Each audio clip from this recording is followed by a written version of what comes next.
Halo, selamat pagi. Ketemu lagi di channel Papa Aldi. Di video kali ini gue mau bahas tentang ada beberapa pertanyaan ya. Mungkin gue satu pertanyaan dulu. Pertanyaannya itu ini.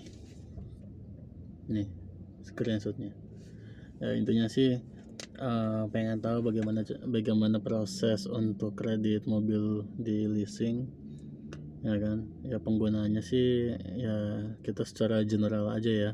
Bisa untuk taksi online, bisa untuk kerja, pulang pergi ke tempat kerja, atau misalnya mobil untuk keluarga. Gue cuman bahas tentang pengalaman gue kemarin proses mengenai proses kredit ke leasing ya, bukan leasing sih sebenarnya, ya leasing sih bank, ya kan. Nah, untuk pembiayaan, yang pertama yang harus diperhatikan sebelum teman-teman kirim data, kan ada beberapa data yang harus dikirim ya teman-teman. Kayak misalnya pertama yang wajib itu KTP. Kemudian kalau misalnya teman-teman kerja berarti slip gaji, terus keterangan berapa lama kerja, ya kan. Nah, keterangan berapa lama kerja itu ada beberapa leasing yang nggak perlu kayak surat resmi, ada juga yang perlu surat resmi sudah dari semenjak berapakah, atau misalnya gini, statusnya kontrak apa tetap gitu loh. Nah, itu kalau kerja. Kalau usaha yang perlu disiapkan biasanya rekening koran 3 bulan. Jadi teman-teman kalau misalnya punya usaha tapi nggak kerja gitu kan, usaha juga kerja ya, maksudnya wirausaha gitu kan, wirausaha. Nah, itu biasanya dilihat dari rekening korannya 3 bulan. Nah, terus ya maksudnya dibutuhkan kayak itu sebagai gambaran parameter teman-teman, misalnya usahanya maju atau misalnya bisa bertahan atau tidak untuk membayar cicilan gitu. Biasanya seperti itu teman-teman. Nah, terus yang terakhir itu biasanya BI checking. BI checking itu harus aman teman-teman, karena sebenarnya gini ya, di tahun COVID kemarin, ya sekarang juga masih COVID, di tahun COVID ini pemerintah mengeluarkan aturan terbaru, yaitu restru ya pokoknya lah, restrukturisasi gitu. Jadi restru ini diperuntukkan buat teman-teman yang memang sedang mengalami kendala keuangan dampak COVID gitu. Misalnya ada yang kena PHK atau misalnya ada pengurangan gaji dan lain-lain. Nah, itu restru itu diperuntukkan untuk hal-hal seperti itu. Nah, kendalanya adalah kalau misalnya teman-teman udah ngajuin restru dimanapun itu, misalnya di kartu kredit atau di leasing manapun itu, tempat teman-teman pinjam uang di bank lah, maksudnya yang diawasi oleh OJK. Nah, biasanya ada beberapa leasing yang nggak mau proses kalau udah pernah restru gitu. Makanya ya gue sih sempat kepikiran kayak yang nggak adil aja ya, ini kan program pemerintah yang monggo legowo, ya kan, silahkan restru, ya kan. Tapi kenapa di mata bank restru itu seperti kredit macet ya, padahal kita hanya menunda pembayaran atau misalnya membuat pembayaran menjadi cicilan. Kita nggak, ya karena ada program pemerintah gitu loh. Nah, biasanya teman-teman harus perhatikan kalau udah restru itu ada beberapa leasing yang nggak mau proses tuh, apalagi BI checking. Kalau BI checkingnya kena, misalnya udah hancur, itu juga nggak mau. Makanya teman-teman kalau misalnya sebelum mengirimkan data-data, sebenarnya menurut gue gini ya, data teman-teman adalah data-data pribadi gitu kan, yang memang sebisa mungkin jangan sampai disebarluaskan. Kalau misalnya teman-teman sudah yakin data teman-teman tidak bisa untuk diproses untuk leasing, lebih baik teman-teman tidak perlu mengirimkan data-data teman-teman gitu, atau tanya sama salesnya ya, untuk calon nasabah yang udah pernah restru, atau misalnya BI checkingnya baru call 1 atau call 2 nih, bisa apa enggak. Kalau misalnya bisa enggak gitu loh. Kalau misalkan bisa gitu kan, kalau misalnya bisa, monggo silahkan, karena ada beberapa lembaga keuangan pun yang restru enggak masalah kan. Ada tuh yang restru lunas gitu, ada restru yang masih punya cicilan, ada beberapa yang tidak masalah, dan ada beberapa juga yang menjadi masalah. Makanya coba make sure, daripada teman-teman proses panjang kali lebar gitu kan sama marketingnya, udah kirim ini, udah siapin rekening koran ke bank buat ngambil rekening koran segala macam, buat minta HRD slip gaji dan lain-lain gitu. Sebelum proses itu dilakukan, teman-teman harus make sure ke marketingnya ya kan. Kalau leasing bank itu seperti Mandiri Tunas Finance misalnya, itu ada CMO ya kan, Credit Marketing Officer. Nah itu teman-teman harus make sure dulu gitu. Kalau emang semuanya udah clear nih ya, misalnya udah clear, BI checking aman, restru nggak pernah gitu kan, atau misalnya prosesnya aman lah, restru lunas tapi leasing masih mau tetap proses ya kan. Nah ini enaknya gini teman-teman tinggal kirimin aja data-datanya ya kan ke CMO nya, kirimin datanya ke CMO nya.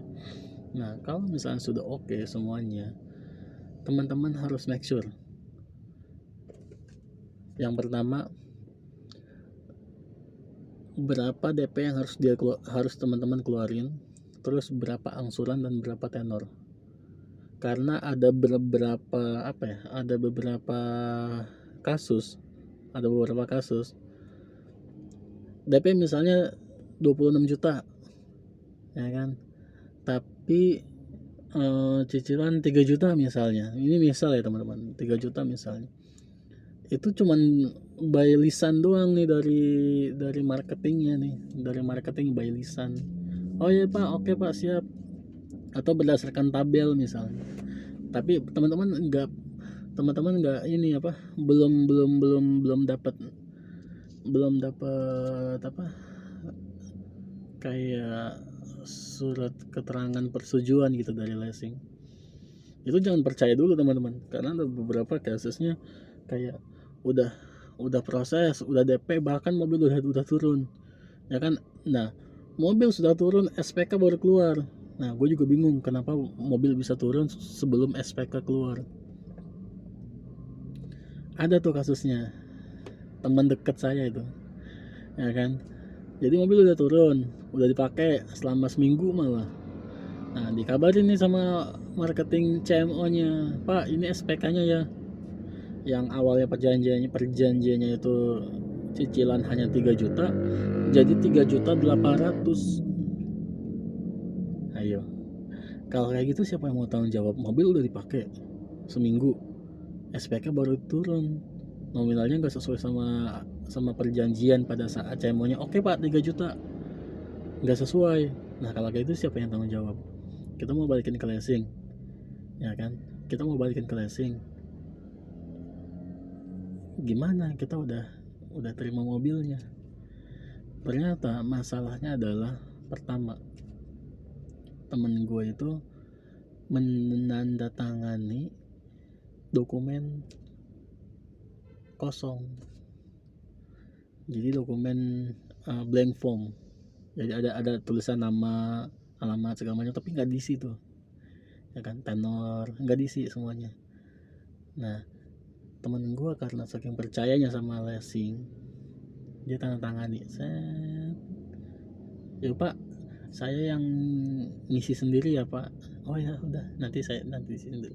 Sebisa mungkin teman-teman mengisi surat perjanjian itu yang sudah ada isinya, tenornya berapa segala macam, baru tanda tangan Kalau tidak ada isinya jangan ditandatangani teman-teman, please jangan ditandatangani, karena itu bisa berubah gitu, dengan dalih alasan kayak, Pak mohon maaf ya Pak, ada perubahan, ternyata segini Pak. Repot banget itu pokoknya. Intinya gini, teman-teman, dokumen udah siap, BI checking semuanya, restri sudah aman lah pokoknya, udah bisa diproses, kirim dokumennya. Nah nanti biasanya CMO ini, gue bilangnya CMO aja ya, Credit Marketing Officer, yang orang leasingnya itu, survei ke rumah. Nah, survei ke rumah udah oke, alamatnya sesuai segala macam. Nah baru tuh teman-teman isi dokumen, biasanya tangan. Nah sebisa mungkin teman-teman jangan dilewatkan setiap lembarnya. Oke, misalnya ada beberapa kolom yang belum diisi, itu seperti yang tidak terlalu penting menurut kita gitu, kayak misalnya ya alamat rumah, ya itu mah terserah mereka lah mau ngisinya yang mana segala, ya kan. Terus nama mereka juga udah nggak mungkin ngerekayasa, pokoknya nama alamat yang mungkin menjadi kepentingan mereka itu mereka mungkin nggak akan mungkin merekayasa. Tapi yang harus diperhatikan, kolom yang harus diperhatikan nih teman-teman ya, kolom yang harus diperhatikan yang memang harus diisi gitu ya, diisi pada saat mau tanda tangan di atas materai. Pertama, nomor handphone harus sesuai dengan nomor handphone teman-teman. Alamat email untuk mengirimkan billing statement, combine statement, atau tagihannya biasanya kan lewat email. Terus tenor, harga mobil, ya kan, harga mobil misalnya ini Toyota Calya Facelift 2021 2022 155 juta di area Jakarta, karena beda teman-teman, Jakarta dan Bandung harganya kan beda-beda. 155 juta taruhlah. Nah itu harus sudah ditulis di situ tuh, ya kan, 155 juta udah harus ditulis di situ. Jangan sampai tiba-tiba teman-teman melihat tanda tangan di atas materai dokumennya jadi 170 juta. Kita nggak ada yang tahu, siapapun itu bisa melakukan hal tersebut, siapapun itu teman-teman. Jangan sampai kita terlalu percaya lah sama marketing. Itu harga, tenor, sama nominal angsuran. Nah itu harus sudah diisi. Nah kita ngelihatnya berdasarkan apa? Berdasarkan kesepakatan pada saat si CMO ini mengirimkan tabel ilustrasi berdasarkan melalui WhatsApp ya biasanya. Nah itu teman-teman udah tahu tuh, oh sesuai tabel. Kalau teman-teman udah sepakat sama nominalnya ya udah gitu kan, langsung aja 155 juta ya kan, ya angsurannya 3 juta misalnya. Nah itu teman-teman harus perhatikan itu, jangan sampai ada kejadian terulang seperti temen gue ya itu. Udah semuanya proses selesai gitu kan, semuanya proses selesai, nah baru si CMO itu minta persetujuan, mengajukan ke pusat, ya kan. Jangan mau dikirimin mobilnya sebelum SPK turun, itu aja. Kalau mobil misalnya, Pak ini saya kirim sekarang aja ya Pak, SPK-nya udah pasti turun, jangan mau gitu, jangan mau dikirimin. Nah tunggu aja SPK-nya turun, biasanya kan 2-3 hari juga biasanya udah turun. Nah itu melalui email gitu, atau pemberitahuan dari CMO-nya atau dari marketing mobilnya, marketing misalnya dari Toyota, Daihatsu, atau dari Suzuki-nya, bisa dikasih tahu, Pak ini SPK-nya sudah turun. Nah SPK sudah turun itu teman-teman jangan diabaikan itu SPK, teman-teman baca ya kan. Nah oh ya, kelewat juga teman-teman. Nah pada saat teman-teman sudah menandatangani surat perjanjian di atas materai, di situ ada keterangan tenor dan lain-lain, dan teman-teman tuh foto. Nah setelah difoto disamakan dengan SPK yang turun tadi. Nah SPK-nya udah turun nih, ini SPK ini tantangan teman-teman pada saat surat perjanjian awal kredit ya, akad kredit. SPK-nya Toyota Calya misalnya, harga 155 juta kita lihat. Nah terus tantangannya benar nggak ya, waktu saya dikasih info sama marketingnya 155 juta, oh benar. Tenornya kita lihat, oh benar, misalnya 4 tahun. Cicilannya kita lihat 3 juta. Tantangannya sama nggak? Oh ya sama, 3 juta. Nah baru oke, mobil antar gitu. Itu lebih aman teman-teman. Nah mobil diantar saya ke rumah, misalnya tanggal 25 misalnya. Nah pada saat tanggal 25 tersebut teman-teman sudah resmi, tanggal 25 bulan selanjutnya teman-teman sudah harus membayar maksimal itu teh, supaya nggak kena denda.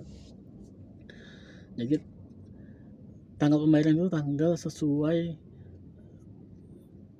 turunnya mobil gitu. Maksudnya mobil nyampe rumah tanggal 5 ya, berarti bulan depan bayarnya tanggal 5 gitu. Itu teman-teman proses pengajuan ke leasing gitu. Dan sebenarnya gini ya tipsnya ya, kalau misalkan teman-teman mau kredit, sebisa mungkin bonusnya dihabisin teman-teman, habisin aja nggak apa. Misalnya teman-teman dapat bonus apa ya, potongan 10 juta misalnya, potongan DP, habisin aja pokoknya. Jadi marketing tuh sebenarnya CMO itu sebenarnya bisa dinego. Kayak gue waktu itu dapat cicilannya 3,2, gue nego sampai 3 juta bisa ternyata, tanpa mempengaruhi tenor, bisa nego aja teman-teman. Cari yang terbaik, kita ya cari yang paling murah dong gitu.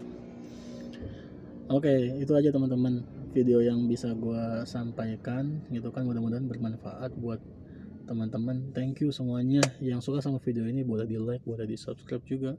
Mudah-mudahan keputusan teman-teman untuk kredit mobil itu yang terbaik, itu tepat. Thank you semuanya, yuk semangat ya, semangat.